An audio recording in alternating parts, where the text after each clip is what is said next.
I'm going to start by asking you about something that's very current and is making people very excited at the moment, which is Bin Trill. It's a simplistic question, but I think one that would be helpful. Tell me, what is Bin Trill? Well, it's really just like a group of close friends of mine. And I mean, first it's just a DJ group, and you know, it's kind of transcended into a little bit more of like a art collective. And we really, you know, just have fun and collaborate with friends and try to break rules and create new ways of making imagery and listening to music. It kind of started when we were here in London, actually, and going out a lot and like not hearing the music that, you know, we were really interested in hearing. And you know, Instagram was just kind of starting, so we really didn't even know what a hashtag was at that time. And we're like, all right, we're gonna just like make up like kind of the, you know, the most of the moment name. So we like called it Bin Trill, because like trill was coming like out a lot in the rap music at that time. You know, and we put a hashtag in front of the name. And just started like taking over parties and playing the music that we wanted to hear. And now, you know, every week, every month, it seems like, you know, we're putting out some new form of content.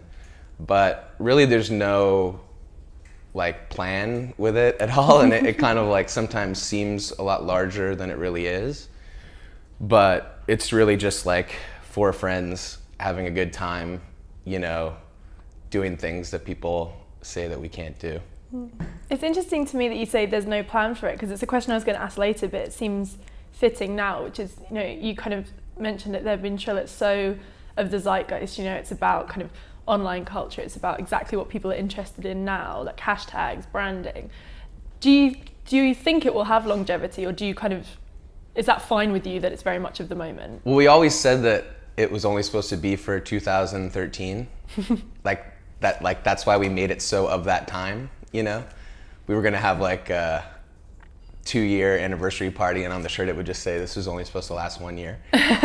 But you know, I just take it day by day. It's really just a fun thing we do together as friends, and it's really such a side project that all of us can just get out like that ratchet music, like having fun with your friends, like everybody can come to the party side of everybody. But I don't think in any way any of us want to overshadow who we are as, you know, creative individuals. This is kind of like our playground to create ideas that we normally wouldn't, you know, and try new things. And it's cool when people like it, and, you know, sometimes people don't like what we do too, but it's kind of all par for the course, and, you know, we just want to try new things and create new rules. It's interesting you say, you know, it's cool when people like it, because people really do like it. Why do you think people have just responded so well? I think the word is authenticity, and like whenever you have that in any creative medium, I think people are drawn to that, you know, and that's really addicting to just human nature, is authenticity. We've talked a bit about Bin Trill, and as you say, it is a side project, and there's so many other things you do. So I want to focus a little bit on you as an individual, and this means kind of going back to the start of your life. And I'm interested what sort of your earliest passions were. Was it fashion that sort of entered your consciousness first, or was it music? Well, it was definitely like music and sports. You know, I grew up in California, and, you know, when you're a kid growing up in like Central California, being a fashion designer, it doesn't really seem like an occupation. Like, you don't really understand the steps that you would ever need to take to be there. You think the shoe just kind of exists. You think Nike is an American company, so like these shoes must be made in America. You know, when you're 5 to 16 years old, maybe, at least for me, I just didn't really understand the process of A to B, or how like a silkscreen even works. And you know, everybody in my town either worked for like the power plant, at the prison, for the school system, or had like their own business, like, you know, sold baseball cards, or like, you know, my dad was a dentist. And we were lucky enough to be able to live in like a nice area, but, you know, you kind of only grew up thinking that you could do those jobs. And it wasn't until, I was playing, you call it football, but soccer a lot. I got to travel to Europe, and, I was pretty good at it, and it allowed me to travel the world, and I met more people. And, one of the guys I met along the way was this guy named Keith Richardson, and he had a clothing line, but he was also like a soccer player. And the line was called like Corpus. And I decided that I wanted to like drop out of college and like intern for him. And it was like it was a denim brand to start, but so I just started running kind of denim production in Los Angeles. And that's how I really found out about clothing and found that like, it could be like really a job. You didn't really mention music. When did that kind of passion come? In LA, when I was like 18 to 20, just working in factories doing production for Corpus, I was just DJing a lot at like the nightclubs there. Like I couldn't even drink, and there was like this woman that did the door at all the nightclubs. Her name was like Jen Rosero, and she just thought I dressed cool and like would let me in. But like that was kind of like the last height of like LA going out. Like there was this place called Spider Club that like, it was like when Paris Hilton was like going out every night, and like DiCaprio, and like, a real like super club where everybody would go, and you would actually like, there was like an energy around it, for like Hollywood. And, I got to go there and DJ, and I met a lot of people. And, one of the guys I met, gave me a job designing for this line in New York, and that brought me there. But I only had the job in New York for like 6 months, and I got fired, and then had to go back to DJing again in New York. But why did you get fired? So, because I wasn't really showing up to work on time every day. I was having a little bit too much fun going out. You were getting your education elsewhere. Yeah.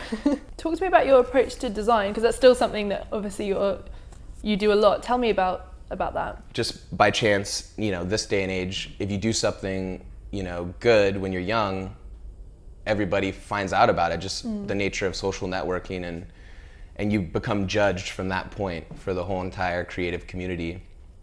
And sometimes, or a lot of times, if you're young, say 21, like when I first did anything for Kanye or Gaga, like everything that I did at that moment is now, they kind of try to label you as like, this is what your ideas are. When in fact, you're just like a 21, 22, 23-year-old kid that really hasn't lived life enough, and you don't really have your own voice yet. And every day I'm still developing what I really have to say to the world, what I want to project as like, my desires, what my beauty is, what I want to say about like existence. And I think that's the most important thing, is just finding your own voice and sticking to it. And almost like the people that I respect the most have a very laser sharp, idea and vision of what their voice is, and they stay within those boundaries. And if people want to work with them, they come into that world. I do want to talk a little bit about that working relationship with Gaga, because I think that's one of the things that you've become sort of particularly known for, and sort of really propelled you into a position where everyone knew about your work. Why do you think she had such a sort of a huge impact on fashion? And she really did inspire so many people. It's a similar thing, I think, to what we were talking about before, with this kind of obsessional quality that the internet can Yeah. I mean, it's one of those things, like, it's just the perfect storm, like she had the most amazing team around her. She had, at that time, Willow was working with her, myself, Nicola, she had Troy, her manager, Lorianne, her choreographer, and it was just a really insane people, down to like the lighting, stage design, like this guy Winky from Tate. She just had like the best team possible, and at the moment, and the music, and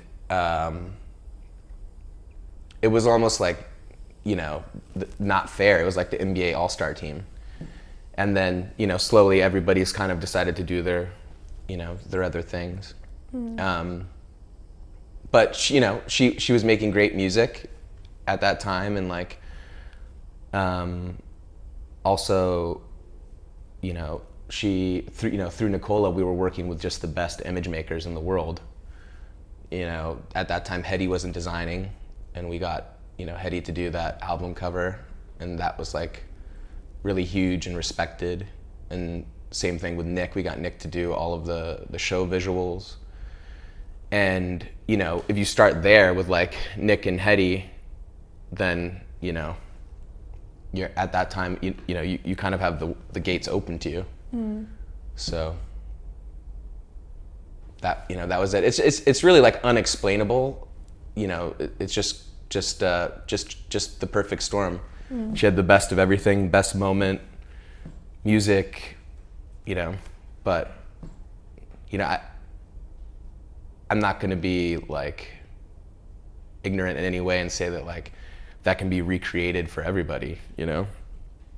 It's just one of those unexplainable things. You know, you mentioned ASAP, you mentioned Eddie Slimane, but people who've inspired you or had an effect on you, it doesn't necessarily have to be people you've worked with. Well, definitely, you know, Nick Knight.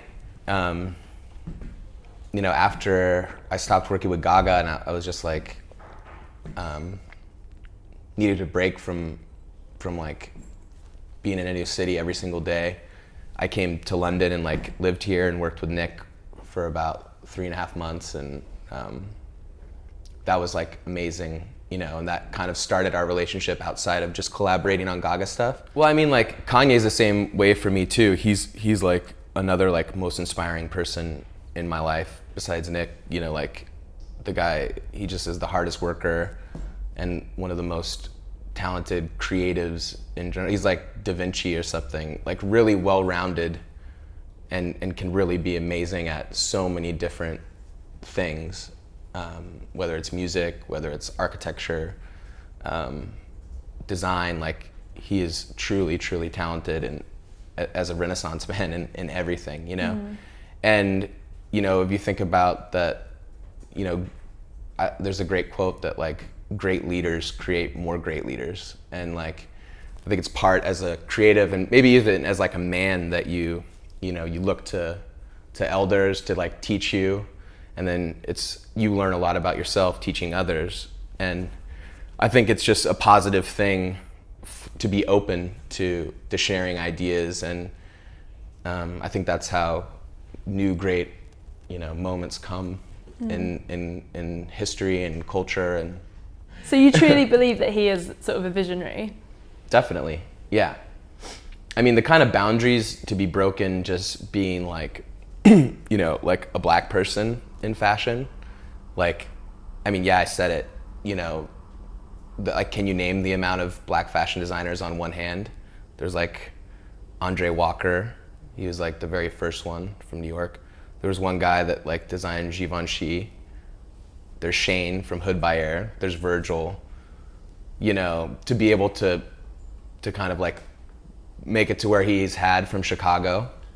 And then also just like hip hop music, you know, that hasn't always been accepted in fashion, you know, and that's something that I try to be a part of as well, to have it be like the soundtrack of some of my fashion films, just because it's part of who I am. It's what I love. It's the kind of music I choose to listen to in my free time, but that doesn't mean that I'm ignorant to like the history of like couture, or Hardy Amy's being the first couture house in England, or Hartnell or Kilgore and Savile Row and like old McQueen shows. Like I'm a student of fashion, but I happen to like really ratchet, you know, hip hop music, and that shouldn't like discredit the kind of clothes or ideas that I want to show the world, you know, just because I like that kind of thing. And, you know, Kim Jones at Vuitton is a good friend of mine too. And, you know, he was very inspired by streetwear culture, but he designs for the most luxurious house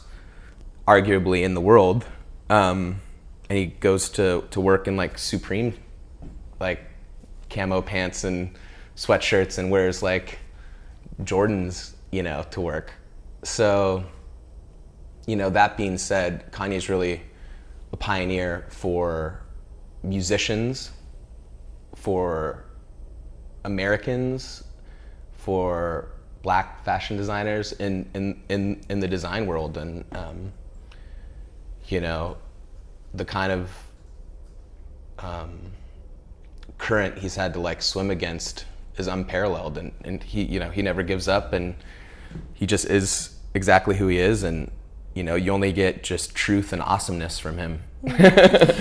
And like, yeah, I'll always be so thankful and you know, respect everything that he's done for me and for anybody who's come after him. You kind of touched on it a little bit before, and it's taking things in a I guess a slightly different direction, but I want to talk about this kind of art direction or creative direction role, because it's a tag that's applied to you a lot in a lot of projects.